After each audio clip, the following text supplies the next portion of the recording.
You're listening to the No Gray Areas podcast with Patrick McCullough. In today's episode, we're back with Joseph N. Gagliano, author and creator of No Gray Areas. They continue their conversation on what No Gray Areas is about, along with discussing outreach programs for young students and athletes.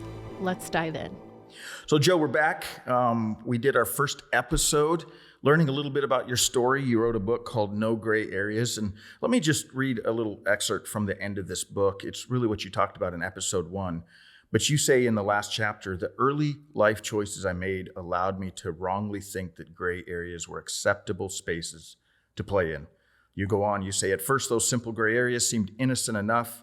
Over time, the decisions I made, small grains of sand at the time, grew into mountains of pain and suffering. So where you left off last time is you started talking about that mountain of suffering, and it really came from these games at ASU you fixed. And as far as we know, it's one of the biggest sports scandal in history, right? Is that correct? Yeah. So you talked a little bit about game 1 and how you fixed that with the point guard. That led to a couple more games, correct? You know, it's there's that saying that greed kills.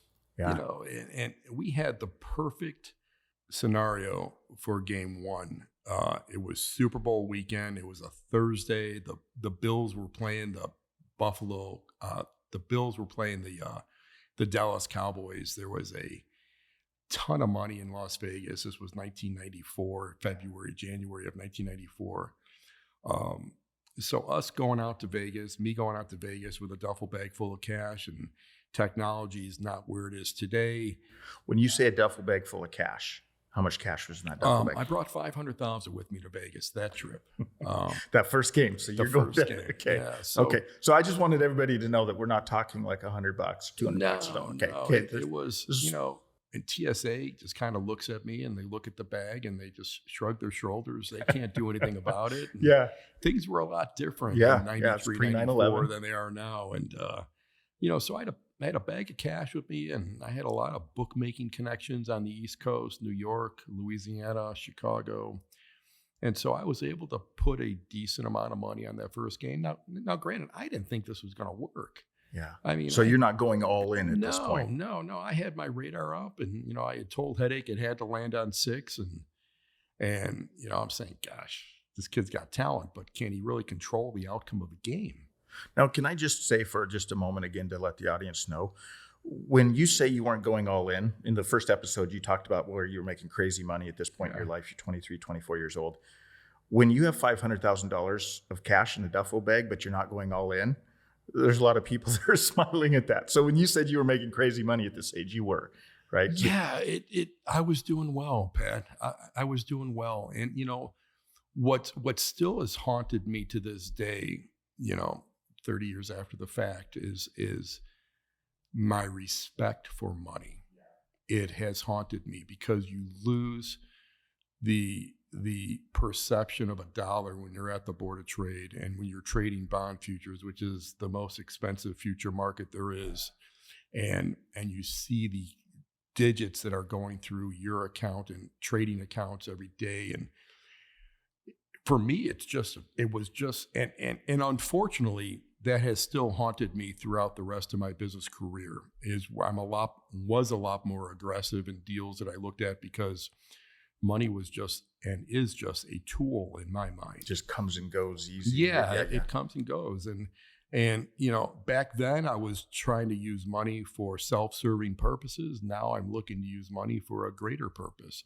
Yeah, you know, I don't know if it's through maturation or it's just through getting punched in the gut several times in life or whatever it is, but you know, so bringing $500,000 at that point in my life when I'm 23 years old in a duffel bag to Las Vegas, yeah, it was a lot of money. It still is a lot of money, but I wasn't all in. Because I was thinking, hey, this possibly couldn't work. Not that I was afraid of losing it, because I have a very high risk tolerance level, unfortunately, as my wife would say. But yeah, it was a good bet for me. No, not to mention there's another $200,000-300,000 made with bookmakers too. Yeah. So, you know, Vegas was one thing, but the bookmakers were a whole other separate component. So you were saying that it was a perfect weekend because there's this big Super Bowl going on. Yeah. So you were almost hiding, doing all these bets. Yeah. Like no one was really watching. And if you would have stopped at that point, You probably would have gotten away with it. Well, I knew when I first made the deal with Headache, and I made the deal with him to give him $50,000 a game and wipe away his $20,000 or $25,000 gambling debt. The deal was for 2 games. So we had Oregon State, which was a Thursday game, and then there's Oregon and Oregon State. Oregon State and Oregon are the 2 teams in Oregon. What they do is they come to Arizona, and one team will play ASU, one team will play U of A. Okay. And then they'll flip-flop on a Thursday, Saturday type of deal. Yeah. So we knew we had the Thursday game against Oregon State, and then we had the Saturday game against U of A. Now, the Saturday game, well, Thursday and Saturday were both before Super Bowl weekend. Saturday was the day before Super Bowl Sunday. So tons of money in Las Vegas. All the Texas oil money's out there. Dallas people are out there. There's, my $500,000 slid under the radar and got gobbled up in Vegas without anyone even knowing what was happening. So Thursday was an ideal thing. Yeah. And the game wasn't televised, so I had to watch the sports ticker go across. And sure enough, when that game landed 6, I was with my dad and 3 of his friends. It was a Kodak moment. It was a great moment for myself and with my dad. And I'll say this so nobody passes judgment in any way, shape, or form. My dad had no idea. He knew I was at the Board of Trade. He knew I was doing well. He knew I loved to gamble. He just thought, honestly, and I'll take this with me to my grave, he just honestly thought I bet the game. He had no idea I had the players, no idea that I was doing anything nefarious. And he was a cheerleader for me. And it was a great, pure moment. It's almost like a dad rooting on his son at that point, like you did well, son. So, man, that's just such a good picture in my mind. I'm so glad they're making this into a movie because I can picture these movie scenes. But you're sitting there and the game's not televised, so you're not watching like every second of the game. You're just seeing the scores come up periodically, right? And then all of a sudden the game ends. He told you he could do it 6 points, and it lands right on. I believe it was 78-72. And you know what was weird about this, Pat? It was like the first half of the game, ASU was up by 15, 18, maybe I think 20 at one point. And it looks like, I've seen enough of those games where it's just either just be a monumental blowout. One team just lays dead and says, hey, we surrender type of thing. But little by little, about the 15-minute mark, the 10-minute mark, the 8-minute mark, it started coming down. The ticker would come across and we'd see the score. And sure enough, it landed 6. And I'm like, gosh, that's flipping amazing. And you don't really realize, I didn't really realize I just thought it was going to be 2 games. It was going to be the Thursday game, and then it was going to be the Saturday game. And hey, I took the $1 million in Vegas that we ended up cashing out in the first game, rolled that completely into the second game because now I'm feeling they can do this. Confident. And I'm so confident of the fact that I had Benny fly to fly to Las Vegas, and I gave Benny $50,000. And Benny's the bookie that you were working with, yeah. I gave Benny $50,000 in cash, and I said, put this in Headache's hands on that Friday night. So now the kid... Because you knew if he held $50,000. And I knew if that 19, 20-year-old kid held that money in his hands and he got to see what was actually going for his work, what was going on for his work, I knew there was no way we weren't going to have... He's eating ramen noodles at night, but now he's holding $50,000. Now he's got $50,000 in cash. Yeah.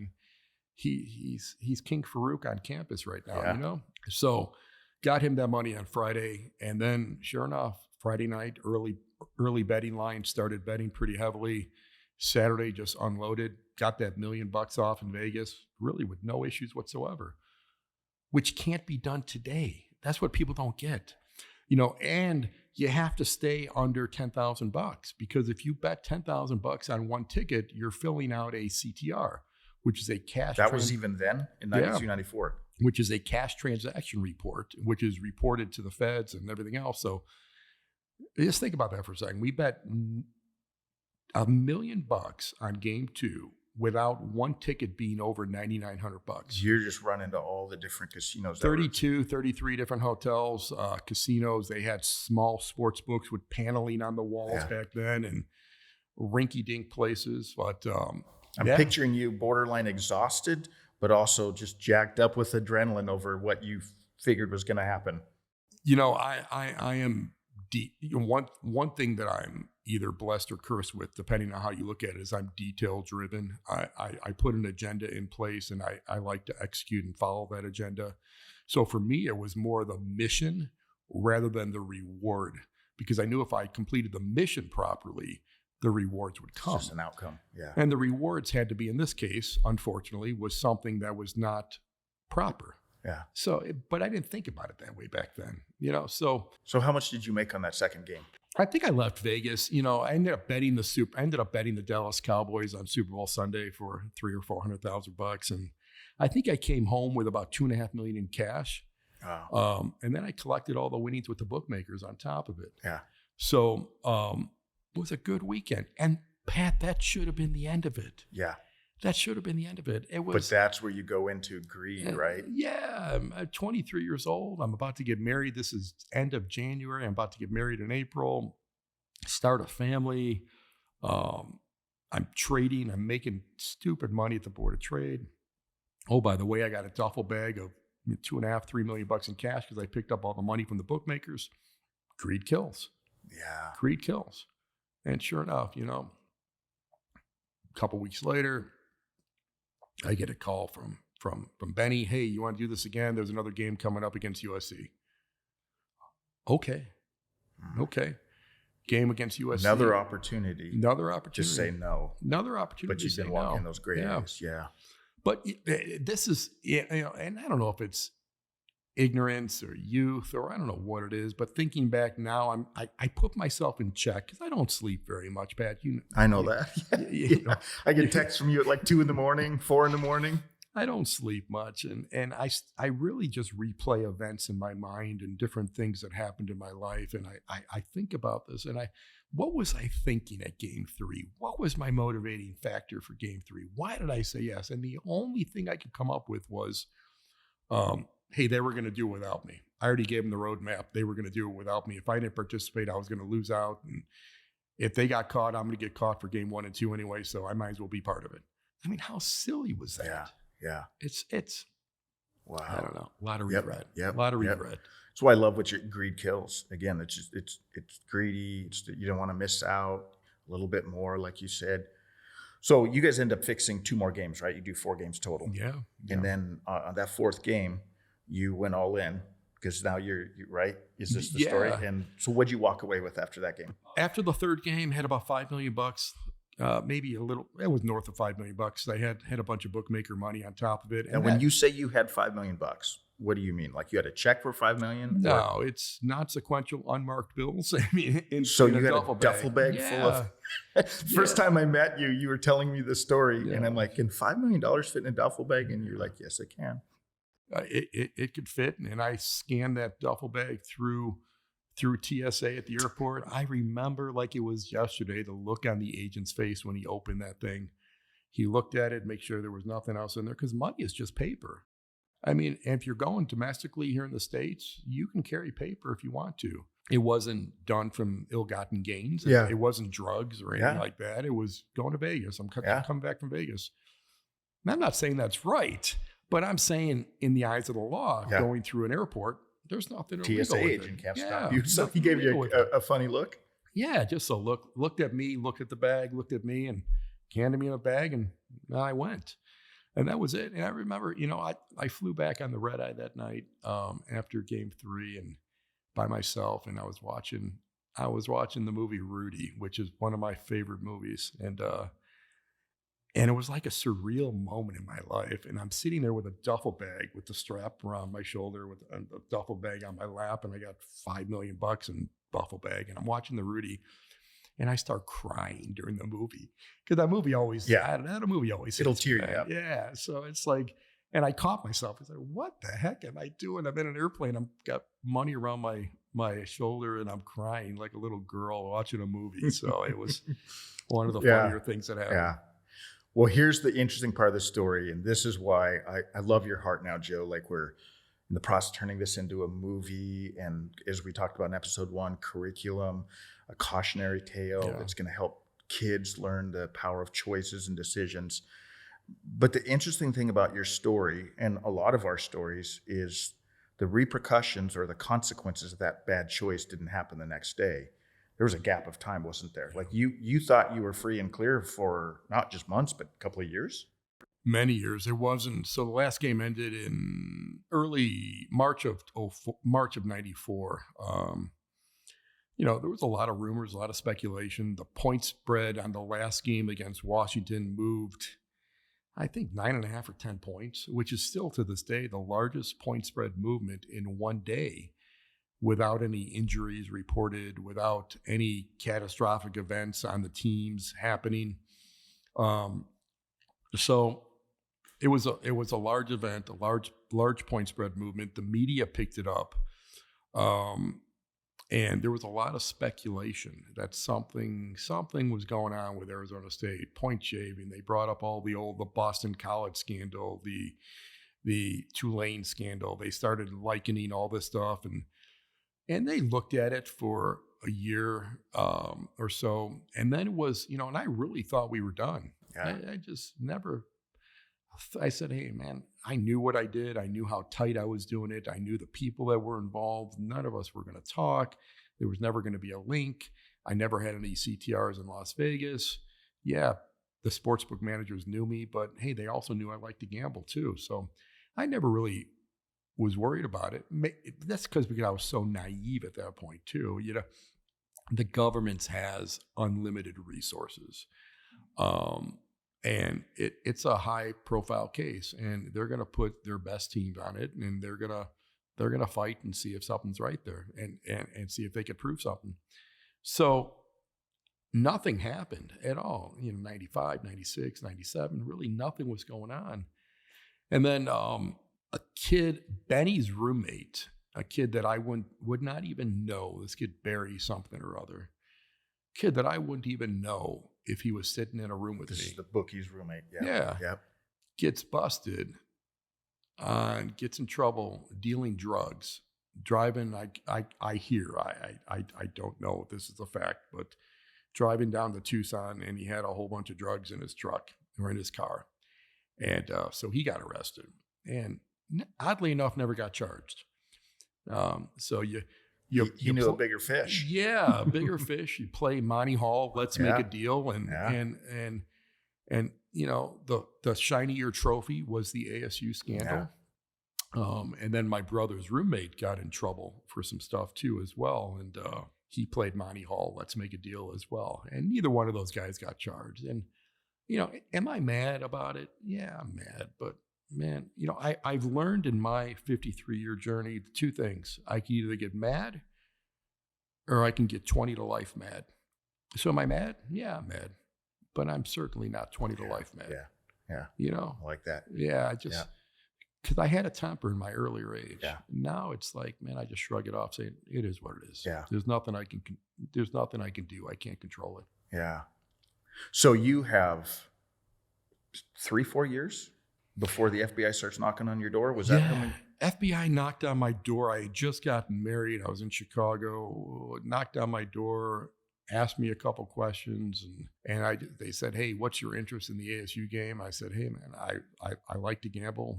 And I was arrogant. I said, you guys look at my tax returns? You guys see I'm doing well? I mean, I like to go to Vegas. My parents were in Vegas. My parents moved to Vegas. It just an arrogant approach, a young, ignorant approach. And I thought I really got rid of them at that point. And then sure enough, and I think it was the end of 97 or early 98, all the indictments came out. Yeah. Well, I think that's a great reminder for all of us again. And it's why you wrote the book, No Gray Areas, right? Is you started messing around in gray areas, led you to do something that you never thought you would do, but you thought you got away with it for a couple of years, and it came back to get you. And that's, more so even made. now, Pat, the technology, the information age, the technology that's out there, man, there's eyes on you all the time. You can't keep a secret in today's world. Yeah. You can't. I mean, either somebody can tap into your phone and read a text message or surveillance camera somewhere. Something's going on in this country where if you do something in a gray area, or if you're doing something flat out wrong, it's going to catch up to you. I think part of the point that really resonates me with kids and why we're doing this whole curriculum with kids and youth and schools, and social media, the prevalency of social media, and these choices that these kids can make early on because they want to live in this perceived reality of what they see in social media. So you get kids that could post some provocative picture or something online thinking it's cool when they're 17, 18, 19 years old. And then when they realize what life's all about, they want to run for political office at the age of 25 or 30 or do something with a major corporation and really take their career and their life and their ambitions to a different level. They're haunted by what they did at 17, 18, 19 years old and what they posted and it's online. out there now. Yeah. It's out there now. And they could say, like I got my 13-year-old said, what he posted something, this silly picture last year. And I talked to him and he said, Dad, I knew it was wrong right away and I deleted it. I said, okay, buddy. I said, what does that mean? He said, no, I deleted it. I said, man, you don't delete anything. Yeah. Once you put it out there, it can always be archived. It can always be retrieved. Yep. So, yep. And your story shows that. Yeah. Joe, one of the things that I love about your story, though, we're both people of faith, men of faith. And it's such a reminder, too, that even in our mistakes, though, God still works. And so your story now is being used really for redemptive purposes. Yeah. I mean, you ended up spending some time in prison. You typed this book out in prison. But now this whole story, I think, is going to be used in amazing ways through this movie, through this curriculum, to make a huge impact. And it's a reminder that God never wastes a hurt. God never wastes a mistake. You made some serious mistakes, but now he's using those for good. That's just amazing. So I just want to say thank you for allowing God to do that, allowing your story to be used in this way. It's going to be fun to see what happens. So we're going to have you on in a couple of weeks again. I want people to hear a little bit more of this story. So thanks, Joe. All right, brother. Talk to you soon. Thanks for listening to the No Gray Areas podcast. To dive deeper into the story, be sure to subscribe, follow us on social media, and check out nograyAreas.com.